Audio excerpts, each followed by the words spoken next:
Welcome to the Put On Waivers Media Group, home of the Put On Raiders podcast and the Student Body Right podcast. This is your place for the best breakdowns and the best insight for those who fight on and bleed silver and black. Now, here are your hosts, Dwayne Douglas and Ryan Holmes. And welcome everybody to another glorious episode of the Student Body Right USC podcast. I'm your host, Dwayne Douglas, podcasting off the beautiful shores of the Pacific Ocean. Beautiful day out here in Southern California. Evan Desai is gracious with his presence one more time. We appreciate that. USC National Signing Day, all that stuff like that. Some people will just say it's just another Wednesday now. They're not a big deal anymore for some people. But I mean, I always take it to the point where like these kids do deserve the right to be able to go where they want to go. Like, you know what I mean? In the transfer portal, right? I mean, if it doesn't work out somewhere, if you have a job, you should be able to go to another job. If they were regular students, they'd be able to go to a different school. So why not be able to transfer in the transfer portal?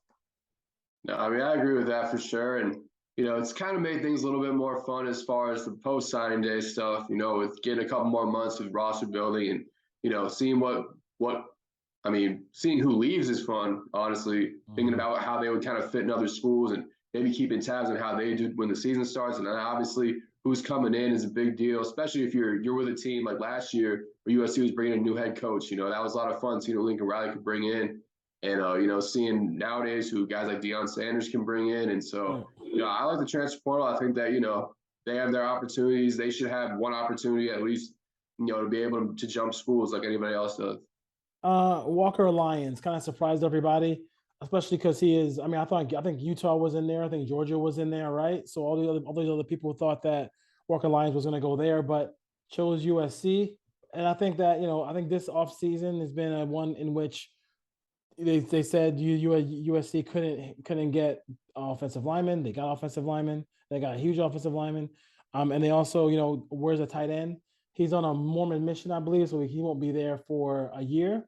But, for us to get a guy like that, you would think that a guy I think it kind of adds to the diversity of the team, because you wouldn't think with somebody who has that kind of faith would come to Los Angeles. Like, you think he might go to Georgia or go to Utah and be the next Dalton Kincaid, but no, he came to USC, and I think also it gives that next quarterback a really great weapon to kind of deal with, because USC is filled with wide receivers.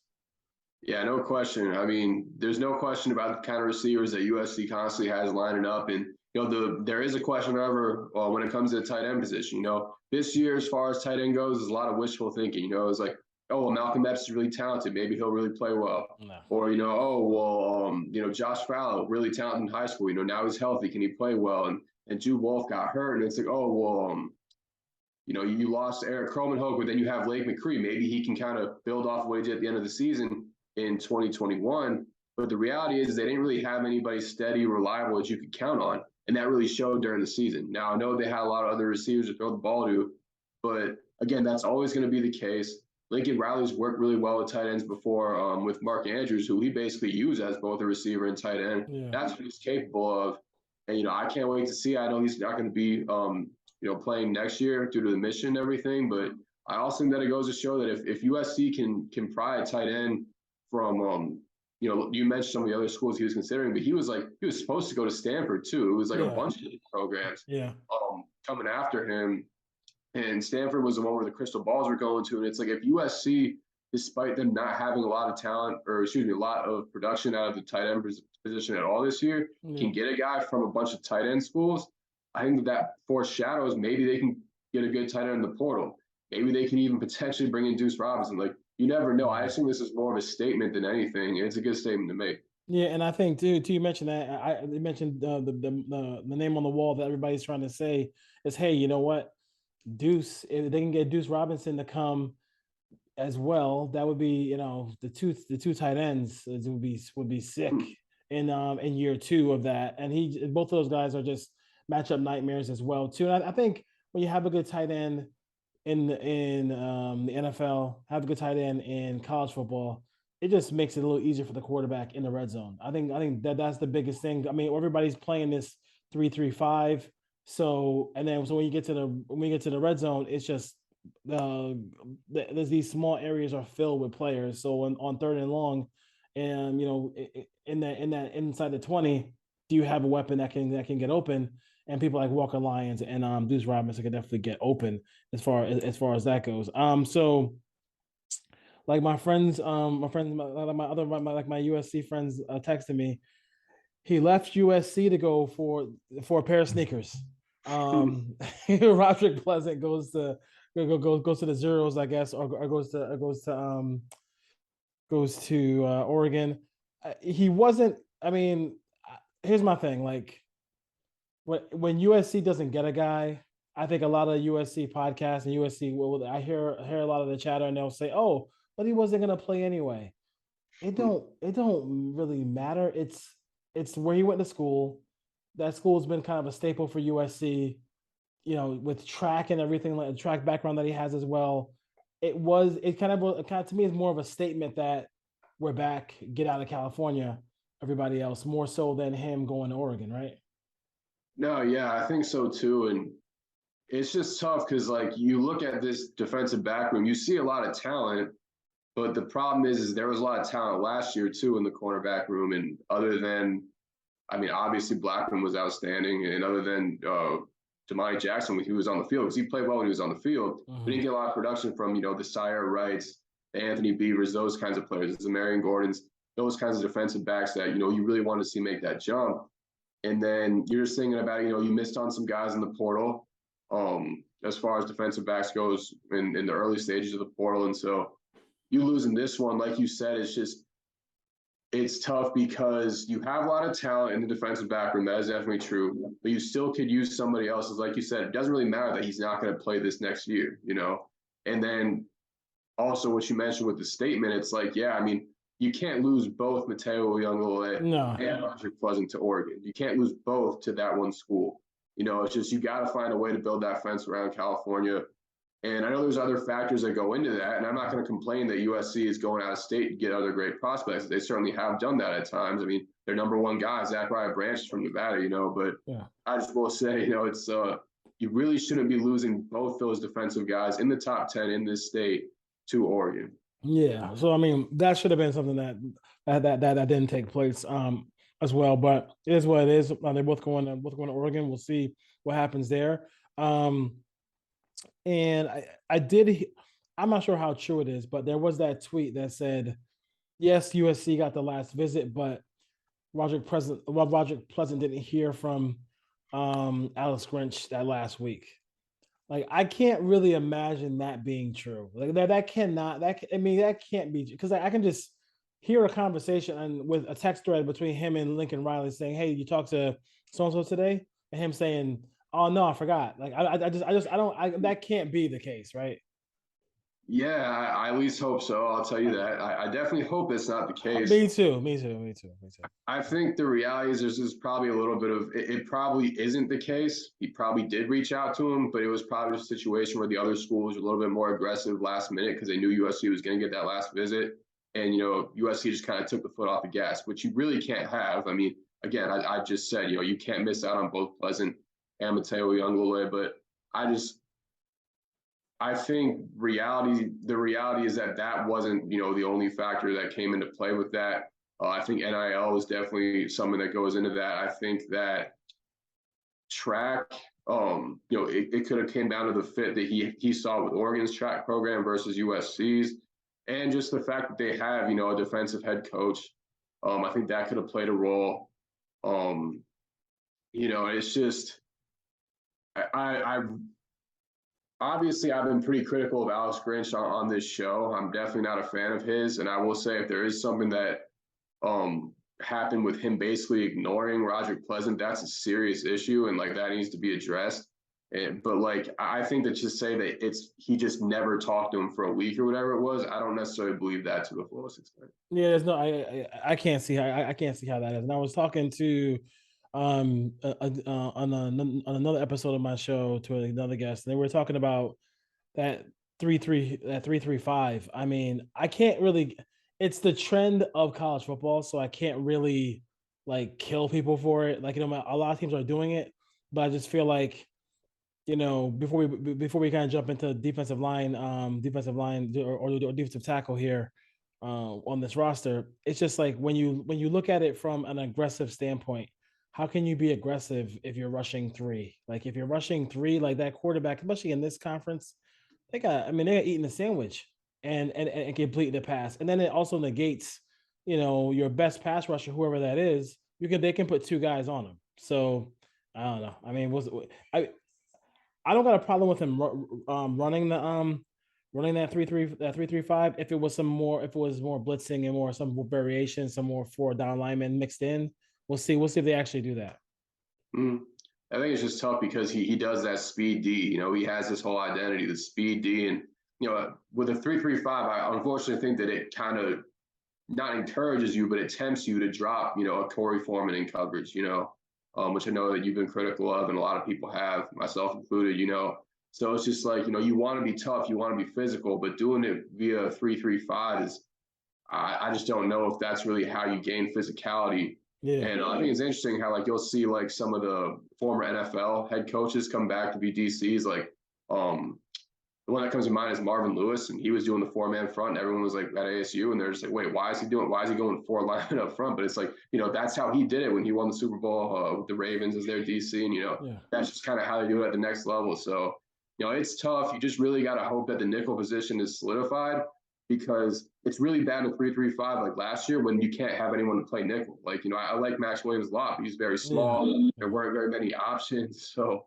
that position is definitely going to have to be fixed. You want to keep going with a 3-3-5, and you want to be successful. Yeah, and I want to see. I want to see them. I don't want to hear about any other. I don't want to hear no excuses. I want to see Damani Jackson play. Yeah.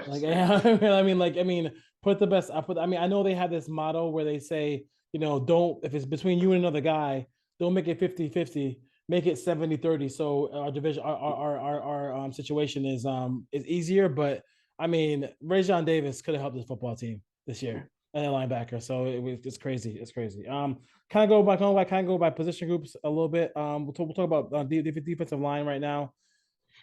So people like Keon Bars, I know USC got him, and I know other teams like I think LSU, I think other teams were trying to get him as well.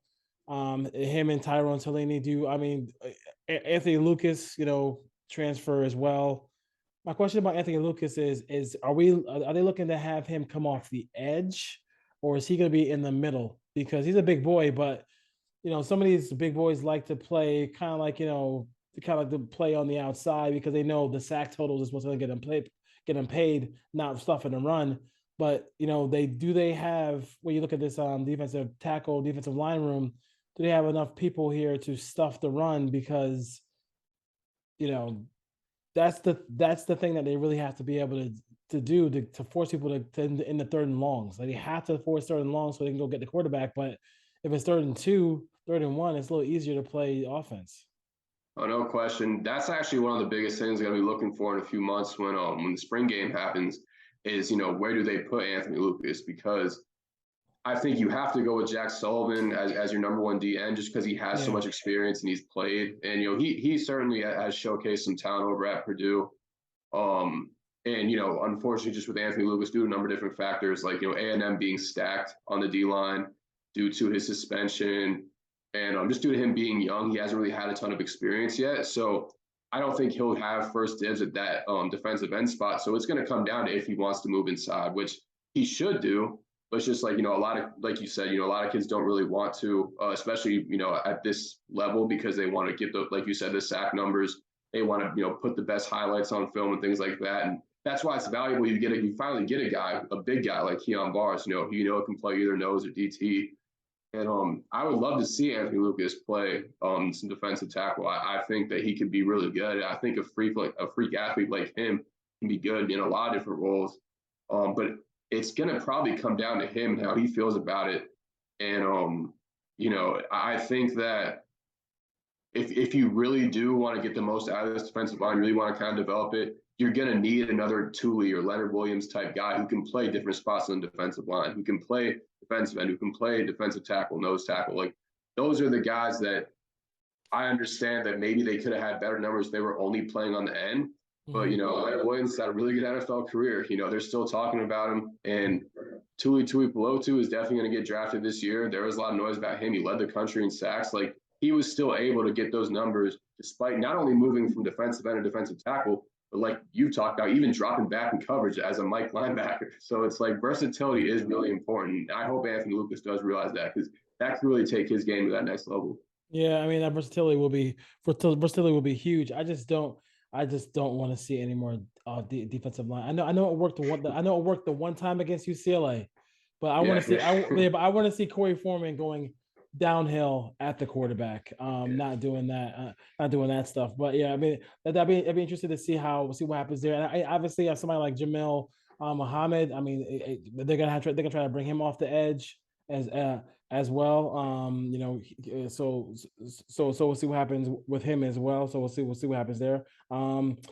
Linebackers, I think we are gonna. I know it's gonna be slowly but surely. It might be probably first game, but I think from the words you heard from Lincoln Riley about Tackett Curtis, they want Tackett Curtis to play early and often, and I think he's gonna be probably paired up with Mason Cobb in the middle of that defense there.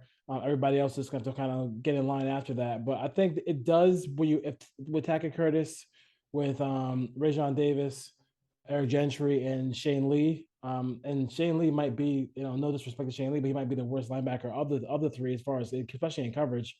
That's it's not national championship type level, but as far as that goes, but I think it's a better unit than they've had in the past. It's definitely better. And if Tackett Curtis really is what they think he is, which I wouldn't put it past him. I mean, he played 4 positions in high school and on all 3 sides of the ball. He returned punts, played running back, and then he played linebacker and safety. Like, there's anybody to do it, and there's anybody to be that kind of guy in coverage that USC missed, with Shane Lee kind of struggling in coverage at times. Really, the linebacking core in general struggling in coverage at times. It's going to be Tackett Curtis who can kind of fix that. The question obviously just is, can he do it, quickly? Can he do it in just 1 year? Yeah. And so, if he can't, then that's going to obviously leave the door wide open for Eric Gentry to have a really strong season. I thought he had a strong season this past year. I like Gentry for sure. Once he got hurt, it changed the defense. It did once he got hurt.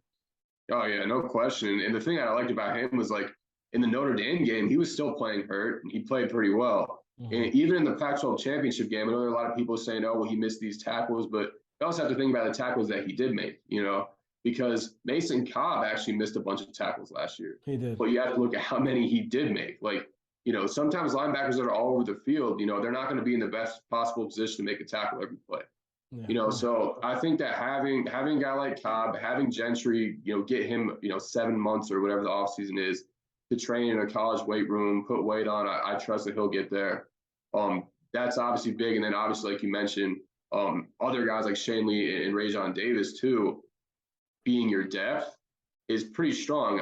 I'm not necessarily sure that Shane Lee and Rajon Davis are like elite guys, at least maybe not right now. But I think that having those guys as your depth, Shane Lee's case, a 5th year, whatever he is, captain, he's been a freshman All-American who, had some decent production last year in some spots.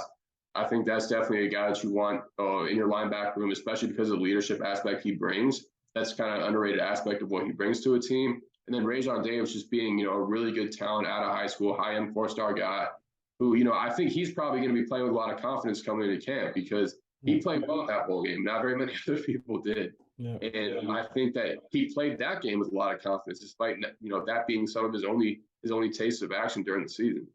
Dan Landing, I guess people are now saying that he's the guy who wins in the recruiting, but against USC. But then USC is probably better on Saturdays with Lincoln Riley as their head coach.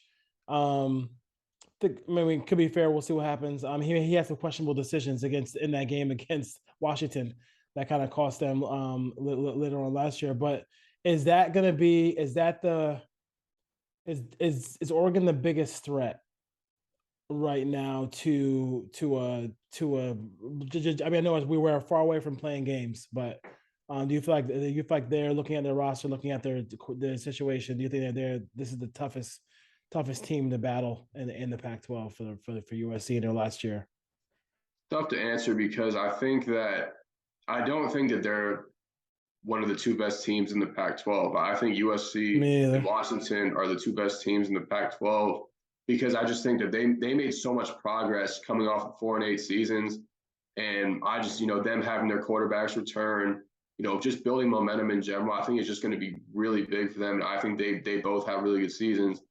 But on the flip side, I do think that Oregon is their toughest matchup just due to obviously it being in Eugene. That's obviously going to be tough. And then them, USC having 3 straight games, Notre Dame, Utah, and then it's like, I think, then there's Cal, but then there's Washington. Like, they can potentially be gassed by that Oregon game, And I think that, that's just a potential game where they could slip up towards the end of the season. Just as well as, they're really strong in the offensive line. Oregon is. They run the ball really well. And, that's obviously something that USC just had no answer for last year when it came to teams that could run the ball. And their quarterback obviously is really huge on big plays. He has really, he has big play potential basically every time he touches the ball in Bo Nix. Yep. So, I think that would probably be the toughest matchup. The only thing is they're losing Kenny Dillingham, and the 2 years that Bo Nix has had without Kenny Dillingham as his OC were honestly terrible. He played pretty bad in 2020 and 21 at Auburn. He revived himself in 2022 after he reunited with Kenny Dillingham. So Kenny Dillingham is now a head coach at Arizona State. So it's going to, a lot of what happens with Oregon is going to depend on how good they do as far as play calling goes and just installing a new offense. How big was it? And we'll kind of leave on that. You mentioned Arizona State and Kenny Dillingham. I mean, he seems like a guy who's going to be a rising star in college football too as well. So people really like him. What about the quarterback they picked up? I think people were surprised he went to Arizona State. Is that like that's a huge get for them? Like, I mean, they're really pumped about having him on this team, and maybe that whole situation where we can forget about whatever they did with the coach before, because I don't know what he was doing over there, but now they seem like they are on the right path to becoming, maybe not, I'm not saying they're gonna be a national championship team anytime soon, but they're definitely a program headed in the right direction now. Yeah, no question. I think that it's just, what Kenny Dillingham is doing now as far as just recruiting and recruiting plus bringing in transfers is what people thought Herm Edwards was doing. Yep. So Herm Edwards never actually brought in any good classes. His best class was like 24th in the 24/7 Sports Composite ranking. He wasn't a good recruiter at all. And he was touted as like this great recruiter who was doing more with less and stuff like that. And it's just like, no, not at all. Kenny Dillingham is doing more with less. Jaden Rashada, everyone thought was all about NIL. That was his whole image, just NIL and the Florida, and he just wants this NIL, and that's all he cares about and all that. But I mean, he went to Arizona State not for any NIL reasons. Arizona State has a collective, but they're not a big NIL factory like the Texas A&Ms of the world and the Oregons of the world. He went there because he wants to play for Dillingham. He is obviously sold on his vision. And that's obviously all you can expect from a coach who's just got hired, 2 months ago, whatever it was, Dillingham got hired, and I think that, they're almost in the top 35 now in the overall class. Obviously that's not like some big number, but just like from the spot they were in through all the turmoil with the Herm Edwards era and the whole cheating investigation thing, it's pretty crazy that he's been able to kind of bring them all the way up to where they are, and how far they could have fallen as far as recruiting goes, just during a head coaching change in general. And I think that it speaks to, maybe Oregon does stumble next year without him, because clearly players want to play for him and they buy into what he is and who he is and what his offense is. So I'm curious to see how Oregon responds to not having him around. We'll see what happens there. I think, especially when your head coach isn't a play caller, I think he definitely will depend greatly on whoever's calling plays there now. So we'll see if Oregon has that right now, has that replacement. Looks like the spring game is going to be April 15th. So something like that. I'm looking at one of the USC sites. So I believe it might be April 15th. So we'll see. And after that, you have the second transfer portal situation as well too, so people can see if they want to stay or not. So, all right, children, family, take care. I want to thank Evan for coming on again this week. Appreciate you. Stay well, brother. Stay well, and as always, fight on, folks. Of course.